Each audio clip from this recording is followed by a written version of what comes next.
उनकी गिनती क्यों नहीं दे पा रहे। और मैं समझता हूँ शंका इस बात की है कि जो लोग लापता हैं वो भी कहीं ना कहीं आज शायद दुनिया में नहीं है, क्योंकि तभी लोग नहीं मिल पा रहे हैं।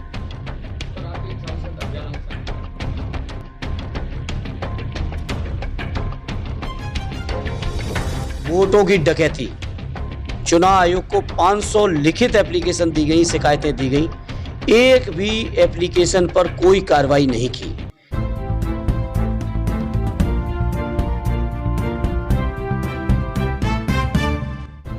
नमस्कार, आप देख रहे हैं तेज न्यूज। मैं हूं आपके साथ विनोद राजभर। आइए शुरू करते हैं खबरों का सिलसिला। आजमगढ़ पहुंचे सपा सांसद धर्मेंद्र यादव ने शनिवार को अपने आवास पर भारतीय जनता पार्टी पर जमकर हमला बोला। उन्होंने वक्फ की संपत्तियों को लेकर सरकार द्वारा किए जा रहे कानून संशोधन को लेकर सवाल खड़े किए। वहीं महाकुंभ में भगदड़ के दौरान सरकार द्वारा मृतकों का आंकड़ा जारी न करने को लेकर आरोप लगाए। उन्होंने कहा कि वक्फ की जो जमीनें हैं जिसे ऊपर वाले के नाम पर लोग दान करते हैं, उस पर भाजपा के नेताओं की निगाह है। कानून को संशोधित कर अधिकारियों का प्रयोग कर और कुछ गैर जरूरी लोगों को वक्फ कमेटी में डालकर जमीनों पर कब्जा करना चाहते हैं। यह सब बातें बात की हैं। पहले ये बताओ, बेरोजगारों को रोजगार कब मिलेगा? किसानों की आमदनी कब बढ़ेगी? स्विस बैंक से 100 दिन के अंदर काला धन आना था, वह क्यों नहीं आया? आजादी के 75 साल में पहली बार $1 की कीमत 88 रुपए हो गई है। ऐसा पहली बार हुआ।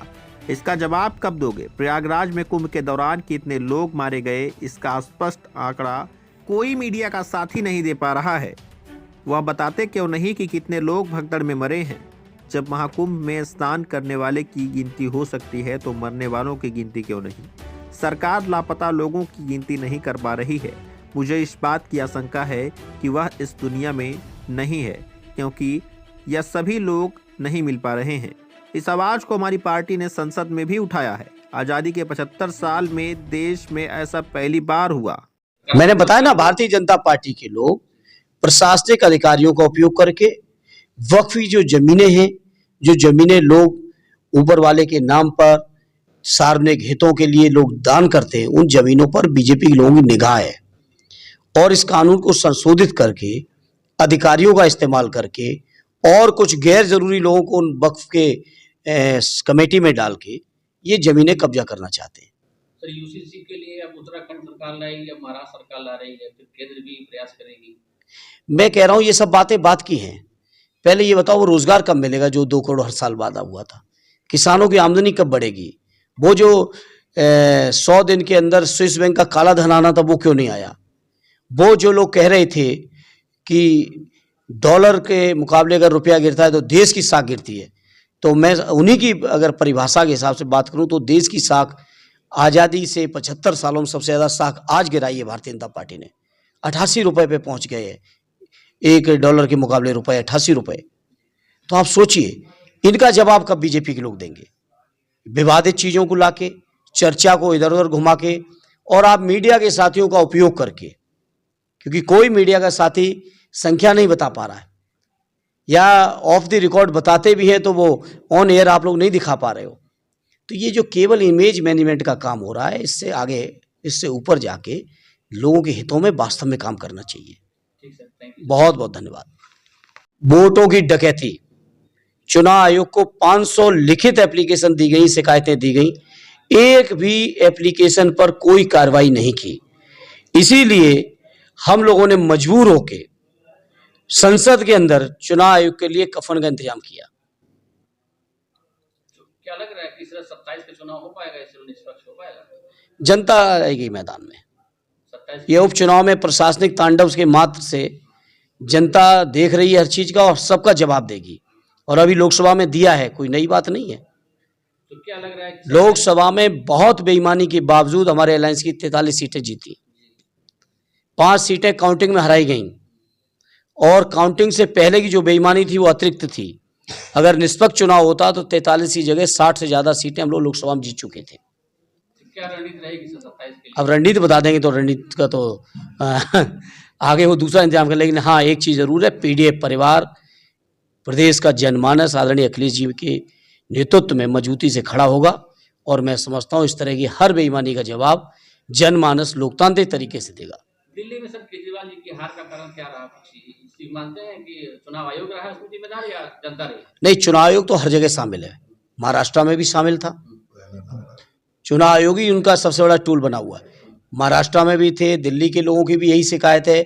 उत्तर प्रदेश में हम लोगों ने अभी जो 9 इलेक्शन हुए थे उनमें भी तांडव देखा है, मिल्कीपुर में भी तांडव देखा है। तो ये तो सब चीज़ें अपने साथ चली रही हैं, लेकिन बाकी मैं समझता हूँ आम आदमी पार्टी और वहाँ के लोग समीक्षा करेंगे। उत्तर प्रदेश के लोग अब तैयार हैं आदरणीय अखिलेश जी के नेतृत्व में 27 में एक मजबूत और ऐतिहासिक सरकार बनाने को। सर एक तरफ तो मोदी जी और ट्रम्प जी की दोस्ती बड़ी प्रगाढ़ है और एक तरफ जो है भारतीयों को वीडियो उजागर के अब इसका जवाब तो प्रधानमंत्री जी को देना चाहिए, सरकार में बैठे लोगों को देना चाहिए। मैं समझता हूँ जहाँ आज़ादी का अमृत महोत्सव मना रहे हैं देश, इतने दिनों में 75 सालों में कभी भी देश के नागरिकों का इस तरह का अपमान नहीं हुआ। जिस तरीके से बंदी बना के हाथ और पैर बांध के लोगों को खाना नहीं मिला, वही आप समझ सकते हैं कि अमेरिका से चले थे, कम से कम 15 से 18 घंटे की यात्रा रही होगी। लोग मूलभूत सुविधाओं से वंचित थे, वॉशरूम नहीं जा पाए, खा नहीं पाए, बच्चे, महिलाएं, बुजुर्ग हाथों में बेड़ियां, पैरों में बेड़ियां डाल के जिस तरह से भेजे गए, ये बहुत दुर्भाग्यपूर्ण है और मैं समझता हूँ देश का गौरव इससे बहुत गिरा है।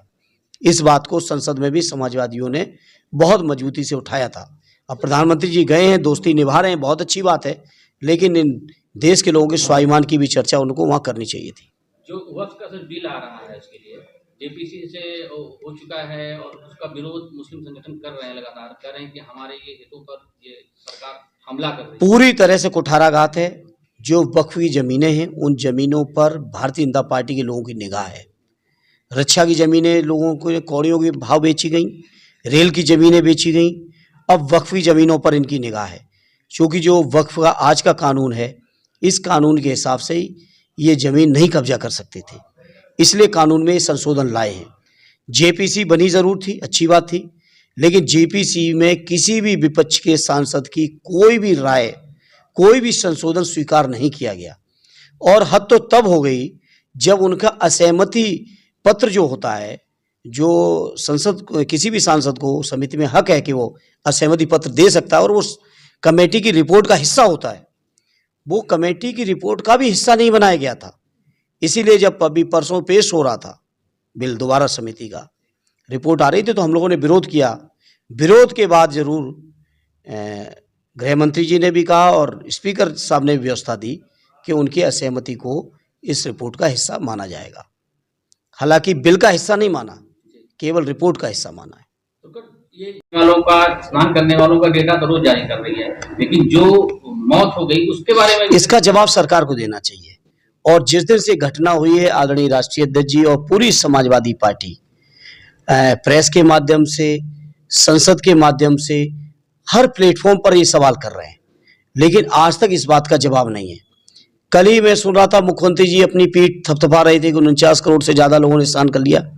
अगर 49 करोड़ के स्नान करने वाले श्रद्धालुओं की गिनती कर सकते हैं, तो आखिर मृतकों की गिनती क्यों नहीं दे पा रहे हैं? आखिर जो लोग अभी भी लापता हैं उनकी गिनती क्यों नहीं दे पा रहे हैं? और मैं समझता हूँ शंका इस बात की है कि जो लोग लापता हैं वो भी कहीं ना कहीं आज शायद दुनिया में नहीं है, क्योंकि तभी लोग नहीं मिल पा रहे हैं। सर आपके एक सांसद अफजल अंसारी जी हैं, उन पर मुकदमा दर्ज किया गया है। उन्होंने ये कह दिया था कि जो जितने लोग स्नान करने जा रहे हैं सीधे बैकुंठ चले जाएंगे, फिर न कि कुछ बचे। देखिए, अफजल साहब का मैंने सुना नहीं बयान, इसलिए मैं उस पर कुछ नहीं कहूँगा, लेकिन हाँ, इस समाजवादियों पे मुकदमा होना कोई बड़ी चीज़ तो है नहीं। अभी कल ही रात लखनऊ में जिस तरह का तांडव चल रहा है मनीष जगन अग्रवाल जी को लेकर, कोई मामूली बात है। और आज मैं सुबह देख रहा हूँ मीडिया पे, सोशल मीडिया के राष्ट्रीय अध्यक्ष जी के आवास के सामने छावनी बन गई है। अब सोचो, राष्ट्रीय अध्यक्ष जी के आवास के सामने छावनी बना दे रहे हैं। तो ये बीजेपी के लोग क्या करेंगे क्या नहीं, क्योंकि इनके पास अपनी उपलब्धि बताने को, अपने किए हुए कामों को बताने के लिए कुछ नहीं है। केवल प्रशासन के लोग जो छावनी बनाने में लगे, अगर इतना ही प्रशासन कुंभ की व्यवस्था में लगाए होते तो शायद इतने लोगों की जान न गई होती, लेकिन उधर ध्यान नहीं था। उधर केवल विज्ञापन हो रहा था, प्रचार हो रहा था, प्रसार हो रहा था और सीना ठोका जा रहा था कि हम ये कर रहे हैं, हम 100 करोड़ का इंतजाम कर रहे हैं। और हालत ये है ट्रैफिक का, मैं समझता हूँ अभी पिछले मौनी अमावस्या से लेके अब तक क्या स्थिति है आपके सामने है सब। पिछले 10-15 दिनों से पूरे इलाहाबाद से लेके पूरे पूर्वांचल या इलाहाबाद के लिए जहाँ जहाँ से भी रास्ते आ रहे हैं, क्या व्यवस्था है ट्रैफिक की?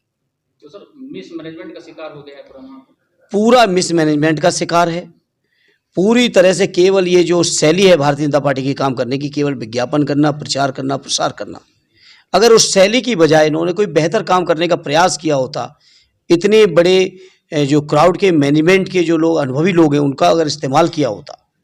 ऑलरेडी राष्ट्रीय अध्यक्ष जी कहते हैं कि मुख्यमंत्री जी हर मामले में एक्सपर्ट हैं, उनको किसी एक्सपर्ट की राय की जरूरत ही नहीं पड़ती है। तो जब खुद ही सब एक्सपर्ट है तो फिर इसके आगे क्या कहना है? जब आप लोग को सवाल उठाते हैं तो कहते हैं सनातन विरोधी हैं, आप लोग हिंदू विरोधी हैं। उनसे हमें प्रमाण नहीं चाहिए। और आखिर वो हैं क्या जो प्रमाण दे रहे हैं? आखिर वो हैं क्या प्रमाण दे रहे हैं? और हम समाजवादियों के लिए फक्र का विषय है, सदैव नेताजी के लिए, आदरणीय राष्ट्रीय अध्यक्ष अखिलेश यादव जी के लिए जो भाव या जो प्रमाण शंकराचार्य महोदय ने दिया हो, उनसे बड़ा तो मैं नहीं समझता धर्म में किसी की बात का कोई वैल्यू है। जब उन्होंने ठहराया कि पिछला कुंभ शानदार हुआ था, बेहतर हुआ था, अच्छी व्यवस्थाएं हुई, संतों को सम्मान दिया, वो चीज़ें अब हमें इनसे प्रमाण पत्र लेने की थोड़ी जरूरत है भारतीय जनता पार्टी के लोगों से। सर मिल्कीपुर में का बजट रहा और क्या कुछ आजमगढ़ के लिए मिला आपने जो डिमांड? हालांकि सरकार ने दावे किए सबसे बड़े बजट किए, लेकिन सबसे बड़े बजट में भी देश के मैं समझता हूँ 90% लोग निराश हैं। इस बजट में कुछ भी ऐसा नहीं है जिस बजट को कुछ भी उपलब्धिपूर्ण माना जाए, किसी भी वर्ग की कोई सहूलियत की बात की जाए। किसानों के कर्ज की स्थिति पता है आपको, एमएसपी किसानों की आज तक नहीं हुई। गन्ने का मैं समझता हूँ आधे से ज़्यादा पेराई वर्ष निकल चुका है और अभी तक गन्ने का न्यूनतम समर्थन मूल्य भी निर्धारित नहीं है। खाद की कमी देख रहे हैं, सिंचाई की हालत देख रहे हैं, बिजली की हालत देख रहे हैं। रोजगार का कोई भी ऐसी स्कीम योजना नहीं है बजट में जिससे नौजवानों को कहीं भी राहत मिले बेरोजगारी उनकी दूर होने की। तो समाज में किसी भी वर्ग को कोई राहत नहीं है। केवल कुछ कॉरपोरेट घरानों की सुविधाओं के लिए जरूर इस तरह के बजट आते हैं और शगुफे छोड़े जाते हैं। इस समय इस बजट में शगुफा छोड़ा गया कि 12 लाख तक के इनकम टैक्स को, जी सबसे बड़ा वही। और सच ये है उसके बाद 4 लाख का भी एक इन्होंने जारी किया है कि 4 लाख पे इतना लगना है, फिर 6 पे इतना लगना है, 8 पे इतना लगना है। और फिर जब 8वां वेतन आयोग आपने बना ही दिया है तो कितने लोग बचेंगे इस 12 लाख की उसमें? सच ये है कि अगर जीएसटी में कमी होती तो मैं समझता हूँ समाज में हर व्यक्ति को लाभ मिलता बजट का। जो इनडायरेक्ट टैक्स जो जीएसटी के माध्यम से ले रहे हैं और जो पेट्रोलियम पे टैक्स ले रहे हैं, अगर इनमें कुछ कमी की होती तो शायद आम व्यक्तियों को लाभ मिलता इसका।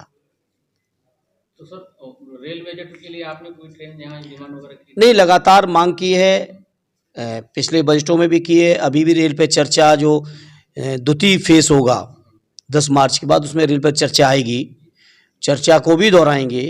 चर्चा के साथ साथ व्यक्तिगत तौर पर भी मैं कई बार मंत्री रेल के जो शीर्षस्थ अधिकारी हैं उन सबसे मिलके आजमगढ़ के लिए प्रमुख रूप से दिल्ली के लिए, मुंबई के लिए, लखनऊ और इलाहाबाद के लिए लगातार हमारी मांग जारी है। और आपके माध्यम से कहता हूँ ये मांगें, ये प्रयास तब तक जारी रहेगा जब तक ये काम हम नहीं करा लेंगे। सर दोहरीकरण का भी जो था अधूरा काम चल रहा था उसके लिए भी दोहरीकरण का भी मामला है। आपके बनारस से गोरखपुर वाया आजमगढ़ का भी मामला है जो कि अभी केवल कागजों में है। पिछले सांसद जरूर वाहवाही लेने की कोशिश बहुत किए, लेकिन जब कागजों को खंगाला गया तो आज तक वो योजनाएं सैंक्शन नहीं है। लेकिन हम इतना ही कहेंगे, हम कोई बड़बोलेपन की बात नहीं, लेकिन मेरा प्रयास सार्थक रहेगा, पूरा ईमानदारी से रहेगा और जब तक नहीं करा लेंगे तब तक मानेंगे नहीं।